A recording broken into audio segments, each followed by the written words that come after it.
এইখন ৰাস মহোৎসৱৰ আজি ৭০ সংখ্যক দিৱস আৰু আগতকৈ খুব সুন্দৰভাৱে ইয়াত গোটেই মৃন্ময় মূৰ্তিসমূহ প্ৰতিষ্ঠা কৰা হৈছে আৰু এটা উৎসৱমুখৰ পৰিৱেশ চাৰিওফালে আৰু আমাৰ বিশেষকৈ বৰক্ষেত্ৰী ৰাজহ চক্ৰৰ অন্তৰ্গত এই অঞ্চলত এইখনেই ৰাস আমাৰ পশ্চিম দিশত পূবফালে আমাৰ আছে আমাৰ পাণ্ডুলা সত্ৰত আছে বা আমৰাটো এখন নতুনকৈ হৈছে বাকী ইমান দিনে আমি হৰি মন্দিৰৰ ৰাসে সকলোৱে উপভোগ কৰিছিলোঁ আৰু এতিয়া এই অঞ্চলৰ মানুহে আজি বহু বছৰ ধৰি দেখিছোঁ যে এটা খুব উৎসাহমুখৰ পৰিৱেশত এই ৰাসখন তেওঁলোকে চাবলৈ আহে আৰু ইয়াত আটাইতকৈ ডাঙৰ কথা যে ইয়াত সকলো ধৰ্মৰ মানুহে এই ৰাস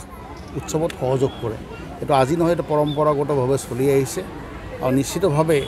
আমাৰ আৰু কিছুদিনৰ পিছত হয়তো আমাৰ নতুনকৈ এটা ৰাস মন্দিৰৰ নিৰ্মাণ কাৰ্য চলি আছে আৰু আমি ভাবোঁ যে সকলোৰে সহযোগিতাত নিশ্চিতভাৱে এই ৰাস মন্দিৰটো যেতিয়া এটা নৱৰূপ পাব তেতিয়া হয়তো আৰু মানুহৰ আমাৰ ধৰ্মপ্ৰাণ ৰাইজৰ উৎসাহ বাঢ়িব আৰু এই ৰাসখন আৰু আগলৈ খুব সুন্দৰভাৱে নলবাৰী বা হাউলিৰ লেখীয়াকৈ এটা সুন্দৰভাৱে আমি আগবঢ়াই নিব পাৰিম বুলি আমি আশা কৰিছোঁ ৭০ সংখ্যক শ্ৰী শ্ৰী কৃষ্ণৰ ৰাস মহোৎসৱ ৯ দিনীয়া কাৰ্যসূচীৰে ৰামপুৰ গোপালথান প্ৰাংগণত অনুষ্ঠিত হৈছে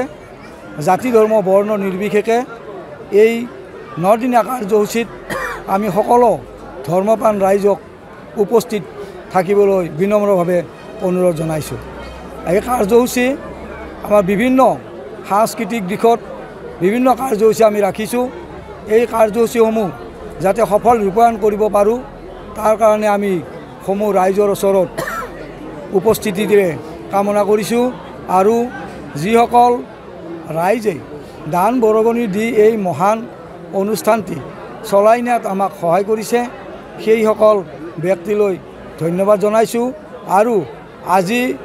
আমাৰ প্ৰথম কাৰ্যসূচী দ্বিতীয় কাৰ্যসূচী হোম যজ্ঞ প্ৰীতি ভজন ইতিমধ্যে আমাৰ শেষ হৈছে আজি নিশাৰ ভাগত এটা আকৰ্ষণীয় আমাৰ দিশ আছে সেইটো হৈছে জীৱন্ত ৰাস এইবেলি আমাৰ এই ৰাস মহোৎসৱৰ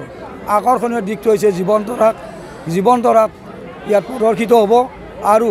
জীৱন্ত ৰাসৰ পাছত আমি যাত্ৰা বাতি ৰাখিছোঁ গতিকে সমূহ ৰাইজৰ সহায় সহযোগিতাৰ লগতে আমি উপস্থিতি শ্ৰদ্ধাৰে কামনা কৰিছোঁ যিকোনো খবৰৰ বাবে যোগাযোগ কৰক 7099017330 লগতে 7099017110 নম্বৰত